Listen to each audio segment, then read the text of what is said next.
Thank you very much. It's a great honor to be here at the celebration of Professor Fiorini's birthday, and I would like to thank him not just for his mathematics and all he's done for Maltese mathematics, but for his kindness in giving us in Britain a sequence of clever Maltese students who've come and done their masters and PhDs here.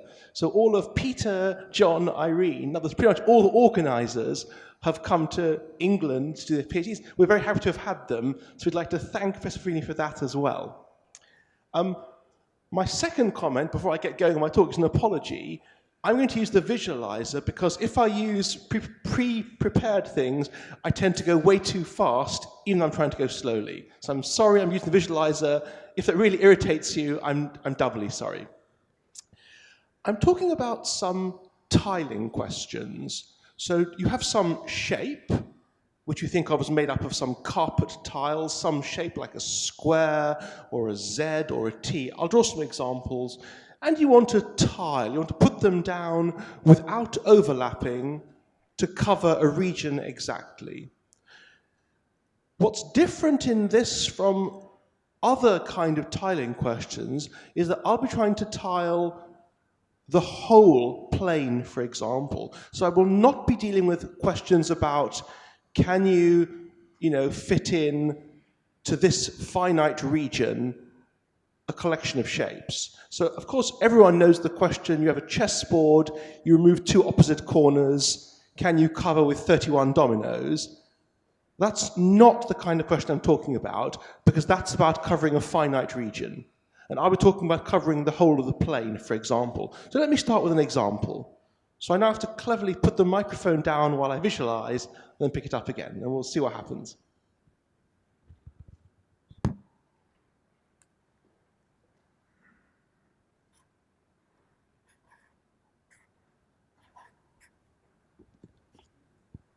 So there's a tile. That is, I might call that a Z-shaped tile. You think of it as 4 squares put together, or if you prefer, it's just 4 dots, if you'd prefer thinking discretely. And can we put these together to tile the plane? Well, of course we can, because if I make a row of them in 2 directions, I make 2 whole rows of the plane. Let me try and draw that.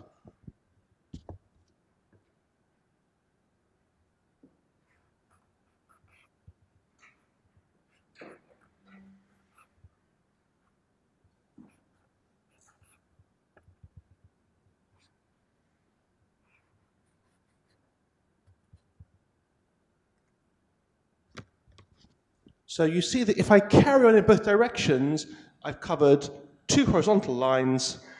Now I can repeat 2 higher, 2 higher, 2 lower, 2 lower, and we've covered the plane. So that will be a success. You could say that shape tiles the plane.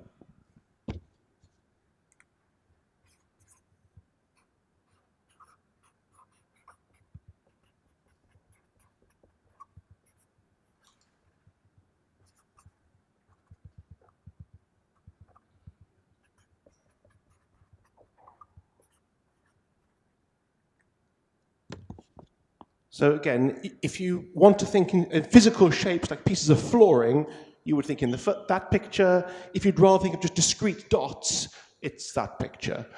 You are, as in all these tiling things, you are allowed to rotate, to reflect, if you want. Here, it so happened, we did it with translations of the Z, but other things could happen. Okay, now obviously some shapes are easier than others. So for example,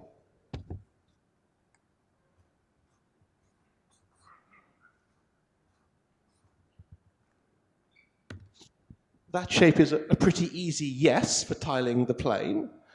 But equally obviously, many shapes are no. Because I can easily make a shape where there's a square I can never hope to cover. Let me draw an example.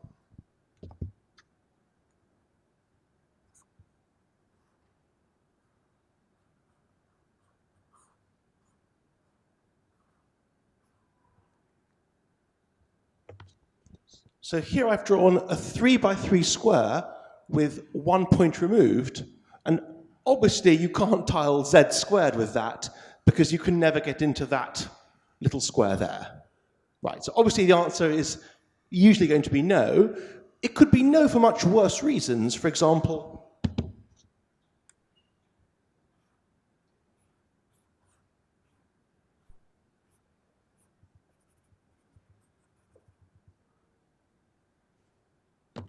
so this elegant drawing is supposed to be a ring. It's supposed to be a 3x3 square with the middle point removed. Now, obviously, that's even, well, okay, it's either worse or similar. You can't tile z squared because you can't get into that hole. Okay, let me go down a dimension for a second. So let me just talk for a moment about similar questions just in z. So I'll be giving you a subset of the line and saying, when can I tile the line with that? Yes, you can rotate them, reflect them, as well as translate them. Do what you like them. Actually, that's a very good point. Thank you. Yes, that might work. Yes, I'll make that one bigger to stop that. Yes, thank you for the very good comment of the audience. You might want to fit it in like that, so let me just make it a bit worse. I'll make it bigger.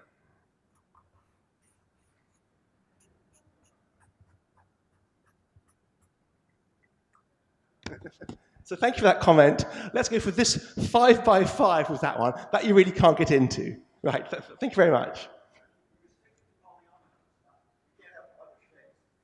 I'm allowing you anything discrete, anything in z squared. So actually, the pictures I drew were connected.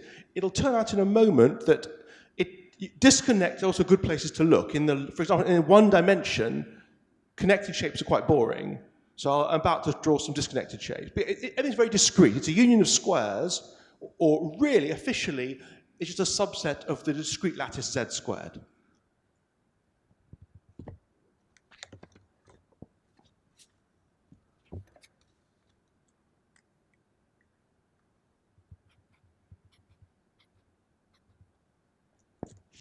So it's hard to draw things in z to the 1 that makes sense. That is supposed to represent 4 dots in a row. I'll draw a cross to show it's present. So this equals,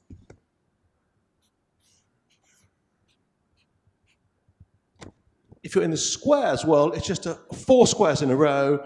And of course, I can put those together 4 apart and cover the line.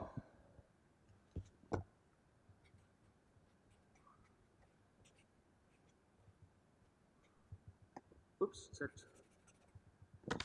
So that tiles Z. Here's another example.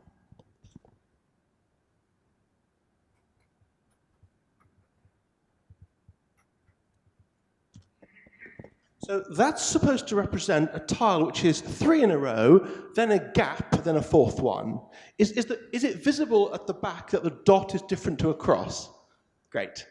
Okay. Now, obviously, that one will tile Z, because if I took it and turned it over, rotated it, I could fit it in there to make an interval of length 8, and then I'm happy. Okay. Another example?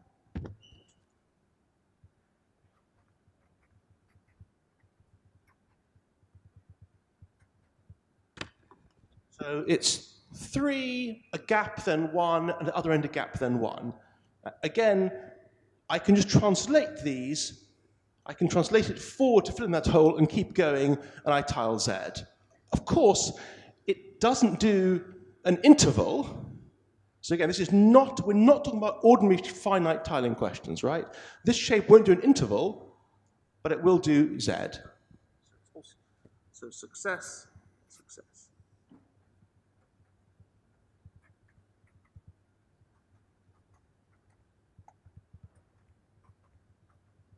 And here are 2 failures. So this is the shape 2, a gap, and 1. And even with Anthony's skills from before, we can't tile that one. And similarly for this one. Okay. The starting point of the talk is some ideas of Adam Chalcraft. I'll put his name up in a minute. So he noticed that this tile, although it doesn't tile Z, it does tile Z squared. So if you take your grid Z squared, and you take the shape, which is yes, yes, no, yes, yes. It doesn't do z, of course, but it does do z squared. So this one here,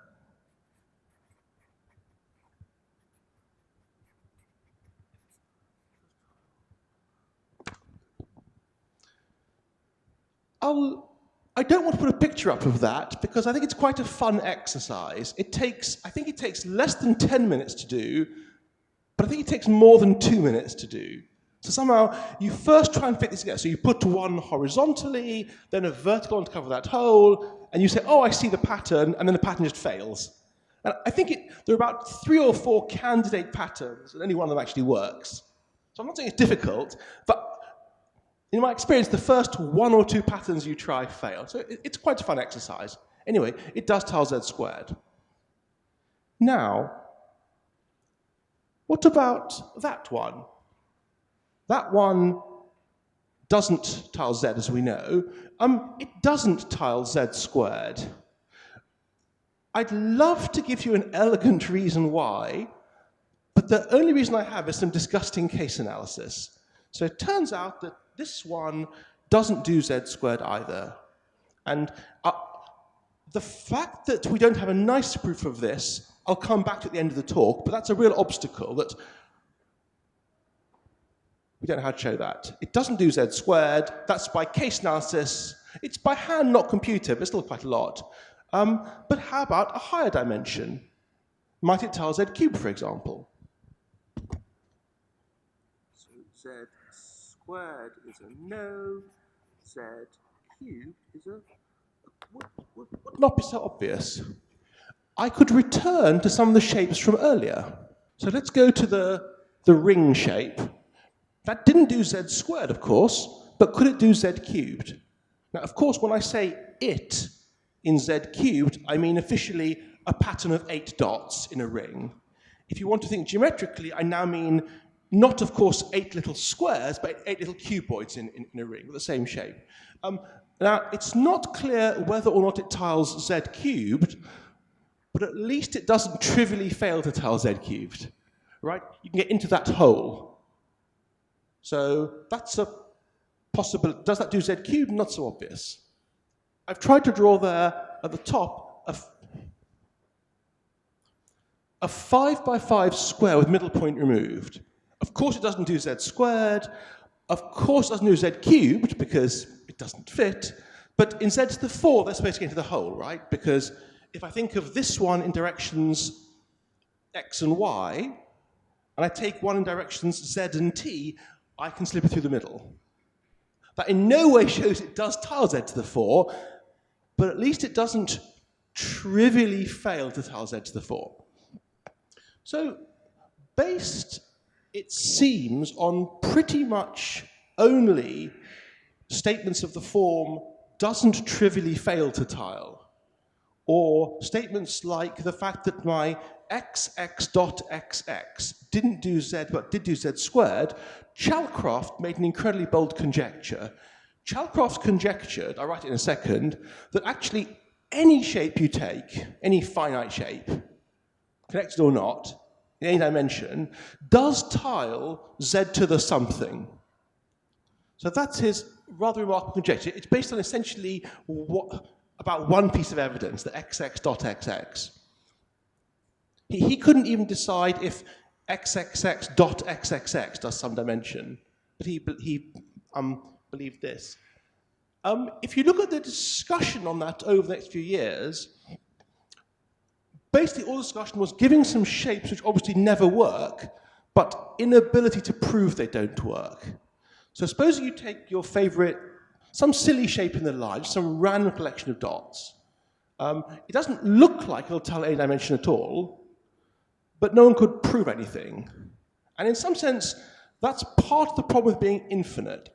I mean, being in z squared. Oh, I might mention, if you hate the word infinite, the question, can you tile z to the d, is equal to the question, can you tile a finite part of z to the d?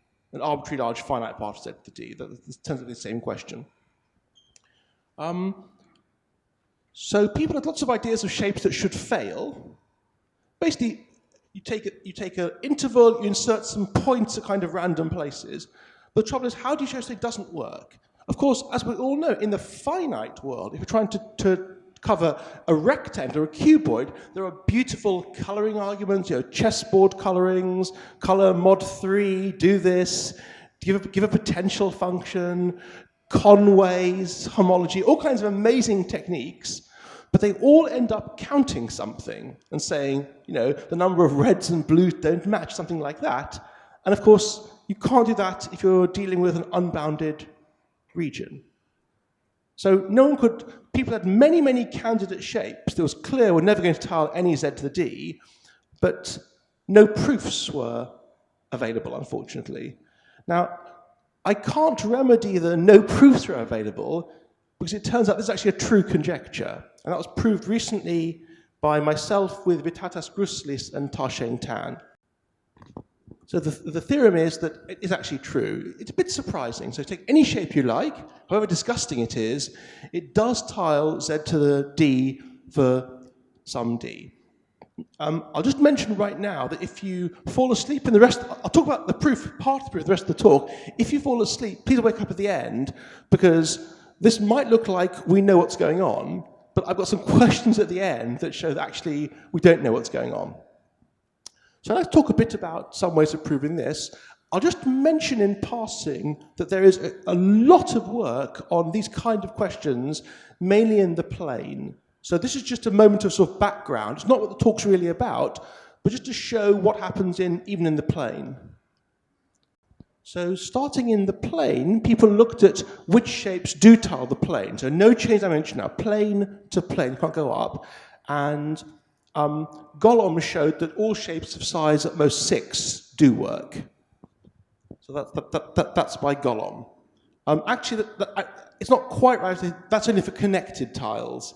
And for disconnected, it's actually 4. But anyway, they're just things where you put things together. However, it turns out if I give you not one tile, but say 5 tiles, a finite family, and ask you, do these tiles tile z squared, that's undecidable. There's no algorithm which, given, say, a finite collection of tiles, says these tiles can or cannot tile z squared. So again, the statement is that I give you, in fact, you do it for about 5, a finite collection of tiles, then you can't decide if those tiles tile z squared. That's because you can basically, by putting funny stuff on the edges of the tiles, you can build up a universal Turing machine, and that's how it works. So that's officially by Golomb, but the ideas are due to Berger. There are things called Wang tiles, which are colored tiles, and in a Wang tile, you're given some squares with colors on the edges. You try and put them down matching colors, and Berger showed that you can build a Turing machine for that. And Golomb noticed you can mimic colors with the shape. So there's no algorithm. I'm not saying it's not polynomial. There is no algorithm at all. So there's no algorithm which decides, if I give you 15 different shapes, do these shapes do z squared? There's no algorithm. So that's kind of scary, I guess. Now, an example of the kind of thing isn't known. Even if I give you just one tile, I asked you, is there an algorithm? That's unknown. So nobody knows if there's an algorithm to decide if one given tile tiles z squared. The answer really ought to be no. If a finite number of tiles you can wreck it, you should be able to destroy it with one tile, but nobody can do that. Similar kinds of questions. If someone said to you, is there one tile that does tile the plane, but doesn't tile it in any periodic way, that's also unknown. Again, everyone believes the answer should be yes to that question, but no one knows the answer. So these are pretty hard already in z squared. Okay, that was some background. Again, that's not quite what I'm talking about here, because I'm going up in the dimensions. So, okay, let's try and think about this Chalcroft conjecture a bit. So what would be the simplest possible case of tile that wasn't trivial? Let's live in one dimension. And in one dimension, obviously an interval is a trivial yes, even for one dimension. So probably the absolute first non-trivial case would be the things I was drawing before, which are of the form an interval with, say, a middle point removed. So let's think about tiles like this. And in fact, I'll spend my whole talk talking about these things. So the object is, again, an interval with its middle point removed. K ins and out and K ins. Just the case K equals 3 is really pretty hard. So all my pictures from now on will be for this thing, and I'll always draw them for K equals 3. And it turns out that these are actually pretty hard. So it turns out that in the final proof, quite a lot of the ideas we need already are needed to do tiles of this form. So I'd like to talk a bit about this. Okay, how are we going to do it? So again, we're given a tile like, say, this. Again, I've written K, but I always think of a K as 3. I want a tile some dimension of space. So I pick some cool dimension. I need to start fitting them together. So what would be a very bad way to proceed? Would be to try and draw some stuff, try and fit them in, and sort of hope you can keep going. Unless you're incredibly lucky, that's just not going to work. Indeed, it seems not to work. There are too many ways to put things in. It's horrible to visualize, even if I have 2 dimensions, and certainly in high dimensions, it's horrible to visualize. So we need a better way to see what's going to plan. I want to have more control. I want to impose some conditions which will make it easier to actually make it to do it. So here's one idea. I could say, I'll promise to tile with some much stronger things than this. Let me promise that whenever I see one of these, it repeats in the same direction. So a string is a double infinite line with every 4th point removed. Okay, just a sequence. If I call the original shape a tile, it's an infinite sequence of tiles. Right? I couldn't write dot, dot, dot at the left. They look like dots that weren't there. So that's why I drew arrows. It's double infinite. Okay, so that at least has got some structure to it, and there might be some hope that, let's do z to the n with these strings. If I can partition z to the n into strings, then I've trivially partitioned z to the n into tiles, right? Because each string is a disjoint union of tiles. So our starter question is, can we partition some dimension into strings? That'd be great. Job done, and the hope would be that by forcing ourselves to use strings, it imposes some order on what's going on, we see what to do, and so on. Okay, now, sadly the answer is no to this, and there's a kind of trivial reason why it's no. I'm not going to tell you for how long we thought this should be doable until we saw the trivial reason why it's impossible. But anyway, I'll tell you now the trivial reason why it's impossible, even though we took a long time to spot this utterly trivial reason.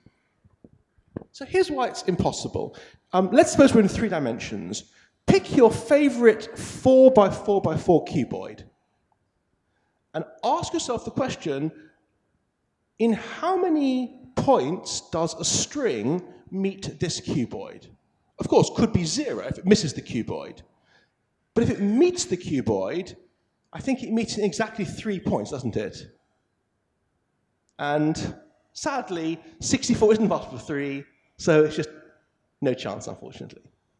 Makes sense to everyone? Whatever, I chose 4 to be 1 more than the length there, because the string is periodic every 4. Wherever my string comes into this, it's got 4 points in a row, and with every 4 points in a row in a string, you cover 3 of them.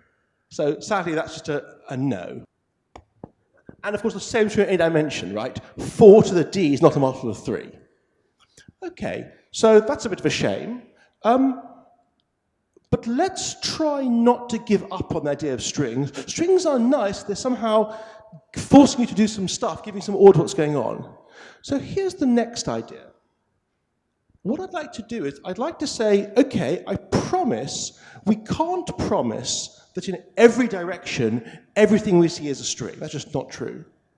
So instead, here's what we're going to do. I'm going to have one special reference direction, kind of left to right, the x-axis, where I'm allowed to do cool stuff, clever stuff, and in all other directions, I must use strings. Okay, so one direction, in x direction, I can put in clever tiles. I'm not forced to be strings. But I promise that, I'll try and draw it to 3 dimensions. I promise that in y and z directions, I will always use strings. So in this elegant picture, there is the x direction z, At each point of the x-axis, there's a plane, the yz plane. In that plane, I'm promising to use strings, but left to right, I can use my own things. So when you come, so I'll draw the left to right things in a second, some clever way, but I'd like to ask the question, what happens when we come, we hope success, to fill in with strings in the YZ plane? What do we see? So let me just, what we see, so again, we're supposing we've put in the x direction tiles cleverly. What do we see? We see a z squared plane with certain points removed, the ones pierced by the x direction tiles. And our job is to fill in this with strings, if we can do it. Now, what does a collection of disjoint strings cover in the plane? Let's ask ourselves that question. Obviously, since a string is periodic with period 4, it makes sense to look at a 4x4 square.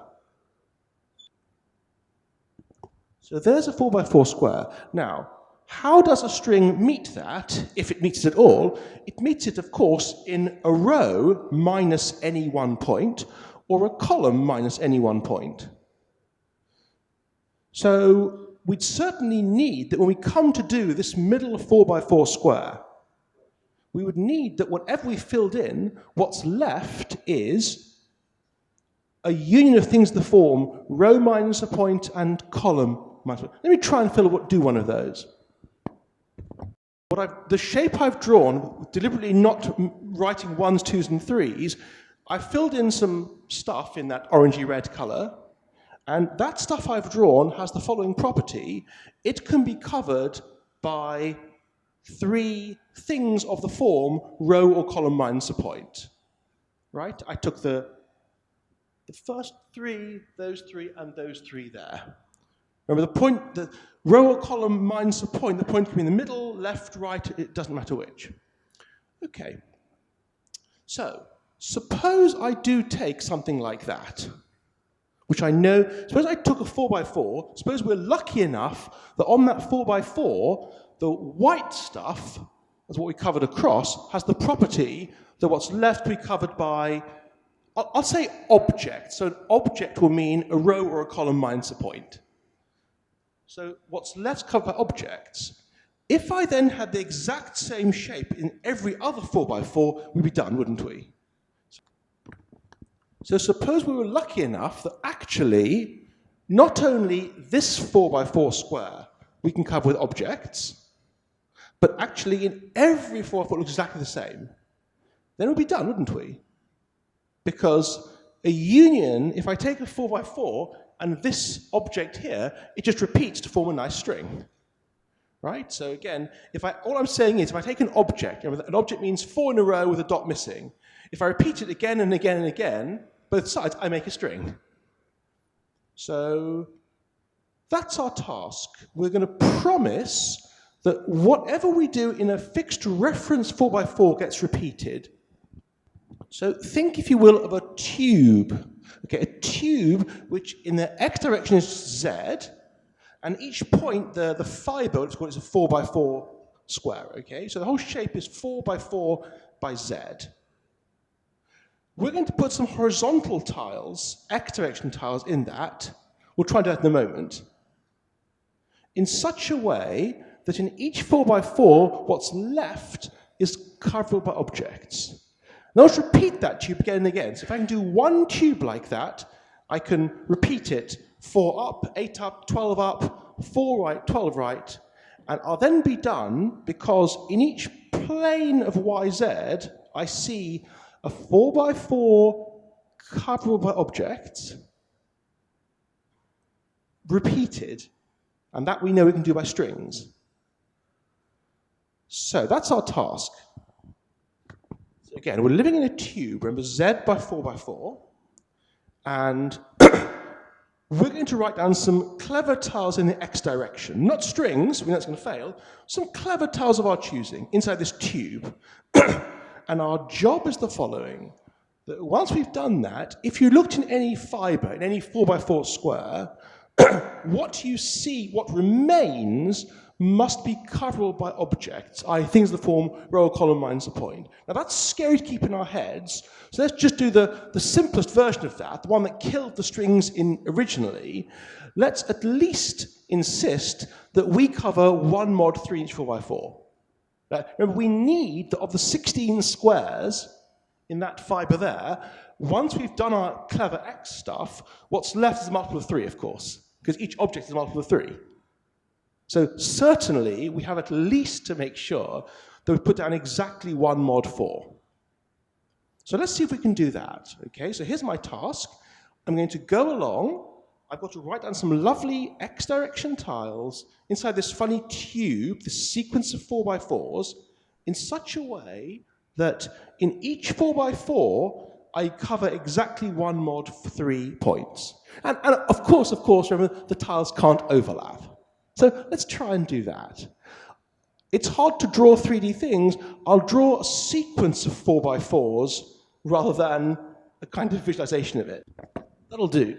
So that's my first 4x4. X is 1, X is 2. As we go along, X is 3, X is 5, 6, 7, 8. Sequence 4x4s. Okay, so let's start off. Let's just start at the beginning. I'll do it from X is 0 onwards and reflect the other ones later. So X is 0. It's currently empty. We've covered 0 of them. We must cover 1 mod 3. Fine, let's put down a horizontal tile. Everyone see that? I've put down 1 horizontal tile. It started X is 0, went in 0, 1, 2, gap, 3, 4, 5. Okay, good. And let me now tick the first X is 0. I've got 1 point there. That's good. That's 1 mod 3. That's what I wanted. So this is a tick. Okay, on to the next fibre. X equals 1. Aha, we already have 1 there. That's good. That's 1 mod 3. Let's stop. On to the next X. We already have 1 there. Good, success. Stop. Okay, next one. We're empty at the moment. We have to put in one tile, don't we? Or maybe 4 or 7 tiles, who knows? Where should we put that tile? It mustn't be bottom left, of course. Agreed? If I try to put bottom left, it would overlap the tile at the next x coordinate. So let's go somewhere else, say 1 above it. So I put it in a different place, and now I'll tick that 1. Okay, on we go. Next plane, I've got 2 points so far. That's bad. I want 1 mod 3, remember. I better add 2 new tiles to it. Where to add them? Well, a place that won't cause damage later. Pretty much anywhere, actually. So let's say I'll add them there and there. So tiles number 3 and 4 go there. They repeat there. They repeat there. Then there's a gap. Then they repeat there, and so on. And I'll tick that one. And so on. Okay, is this working? What could go wrong? I guess what could go wrong is that at some time we come to say, oh, I've got 7 things filled in, that's good. I've got 8 things filled in. Oh no, 8 is not 1 mod 3, add 2 more tiles. And maybe wherever we add the tiles, we hit something we've got later on. That'll be a problem. Right? So, but it turns out that isn't a problem. It turns out that if you just do it disgustingly by hand, it turns out if you're sensible in your numbering, you can find a way of doing it, that you always can make 1 mod 3 in each thing, and it repeats after about 20 of these, so you know you're okay. So that can be done. It's not very elegant, but it can be done. Looking ahead, that's very bad for later work, of course, because you wouldn't do that for if k was 4 or 5. If k is 3, it's working. But here's a much more serious issue. We've made sure that in each 4x4, the number of unmarked things is a multiple of 3. But that in no way implies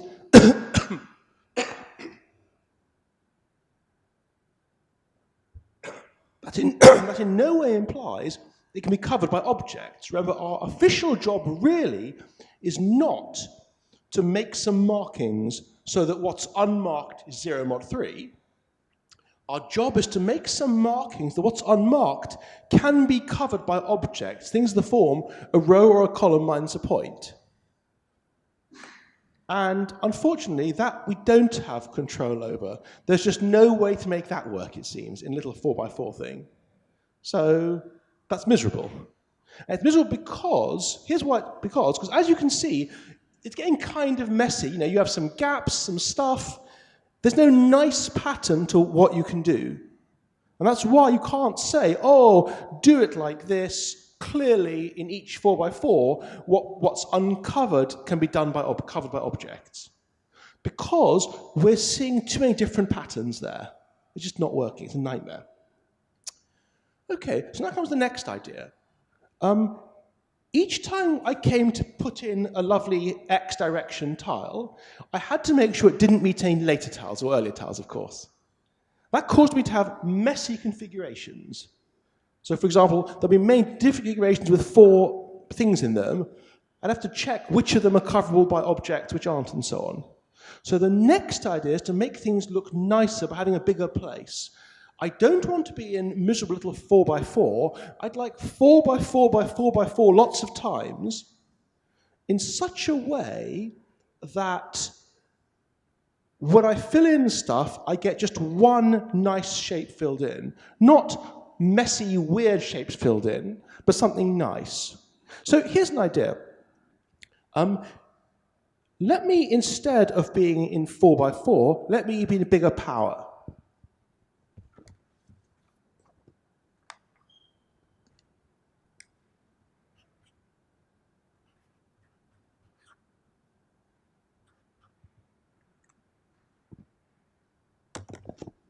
So I'd rather be not Z and in each other fiber 4x4, but Z in each other fiber 4 to the t for some big value of t. And here's what I'm going to promise. When I fill in X tiles,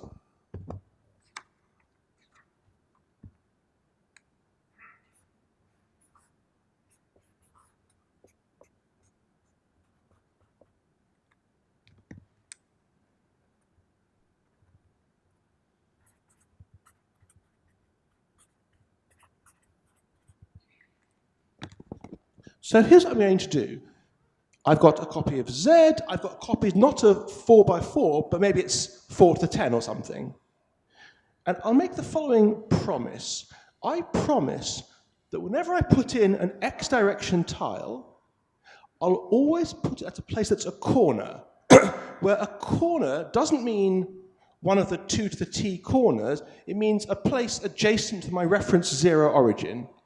So there are t corners. Is that okay? So again, a corner means one of the real corners adjacent to the reference 0, 0, 0 point. Okay. Now, there is space for that, certainly, because, for example, you can check you never need more than about some number like 7 numbers written down into the tiles repeat. So you can do this as long as t is at least 7 or something, that they fit. Now, do we agree if I said to you, I've got 4 to the t box. I've removed 4 corners. What shape is left? There's a unique shape left, right? All corners equal. Any set of 4 corners equals any other set of 4 corners, because the coordinates are all the same. So I'm down to the following question, which I'm not saying is obviously yes, but it's going to be easy to answer. If you take 4 to the t, and you remove a 1 mod 3 number of corners, then you can tile what remains with rows and columns with a single dot removed. That's obviously going to be easy to answer, right? Because there's only one shape to answer for. It turns out it's a yes. And so we're done. So that's how you do an interval with a point removed. You have strings in one direction. There you have funny stuff. And the key thing is you bump the dimension up in the funny stuff so that when you put in your X strings with your corner promise, what's left has a nice structure, namely a cube with some corners removed, where, of course, it can be an easy check if it works, and it does work. Okay, in my last couple of minutes, I'll say what happens in the general case. So what we did there, in some kind of pretentious sense, is I went from an interval minus a point to an interval. I somehow reduced to a problem about 4x4s, or if you prefer, 4x4x4x4s that I could answer. Again, in some pretentious sense, the final step of the argument, do you know when I said, if we can do z by 4x4, we're done, put them together? That's the exciting fact that 4x4 box tiles z cross z. So in the general case, here's what happens. You take a general shape, which lives in, say, in one dimension, which lives in, say, an interval length 100. So it's got 13 points in length 100. What you find is that by doing things like this, you end up using your shape of 13 dots to tile something with about, it's not quite 14 dots in 100, it's 14 dots in 100 cross itself many, many, many times. But that's okay. So after all, if this tile tiles that space, then this tile cross itself tiles the square of the space. So in some sense, there are many more ideas that come later on, things to deal with, but this is some of the starting ideas, this idea that you somehow make things a bit nicer by adding points one at a time. And it turns out that this works in general. Okay, so the last one to mention some open problems to show how little we know.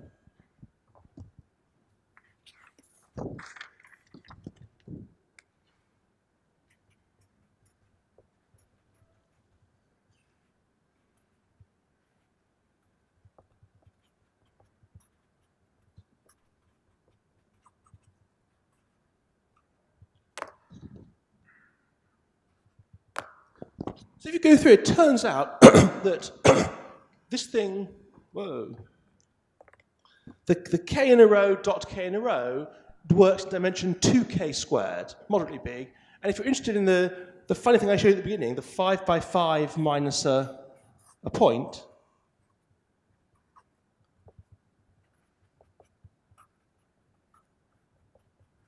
that's a dimension about 1200. So they're big numbers. They're not stupidly big. There are no towers of powers, but they're quite big numbers. So this one does dimension about 1200 to tile. Now, those are constructions. How about lower bounds? Let's focus on the first of those.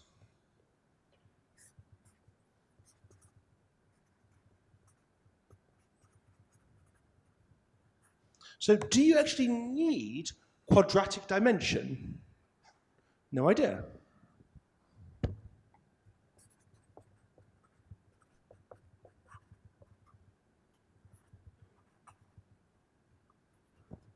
Do you need, so like if you say k dot k, do you dimension constant times k squared? We don't know. Do you need linear dimension? We don't know.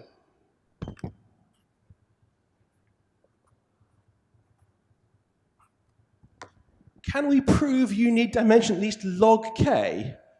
No, we can't. And the most shameful thing of all I'll end with, we can't even prove that dimension tends to infinity.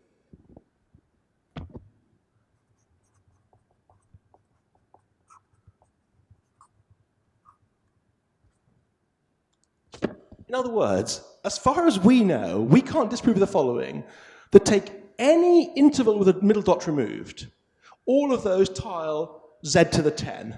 I mean, we're absolutely sure they don't, but we can't prove that. That's just completely absurd.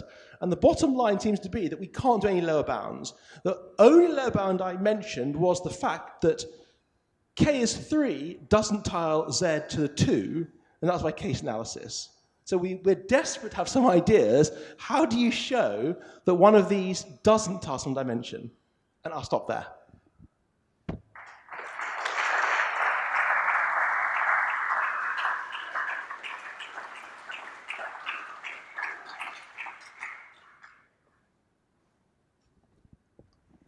Thank you very much. We have time for a short question or two.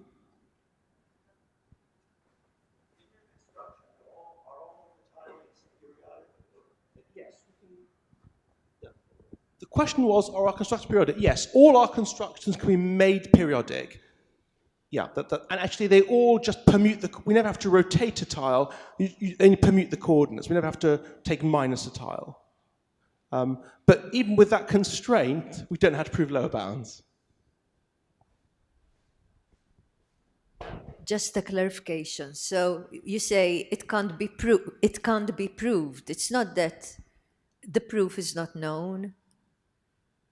Oh, no, sorry. For the things with which finite sets of tiles z squared, that actually can't be proved. That's an undecidable problem. There's no finite time check that works. Yeah. No, for these things here, it's just our ignorance. We hope they can be proved. Okay. We very much hope they can. Right. We hope that it's we think it must be a yes for this one, but we don't know really. No, there's nothing algorithmic here. There's just open questions. Right, thanks.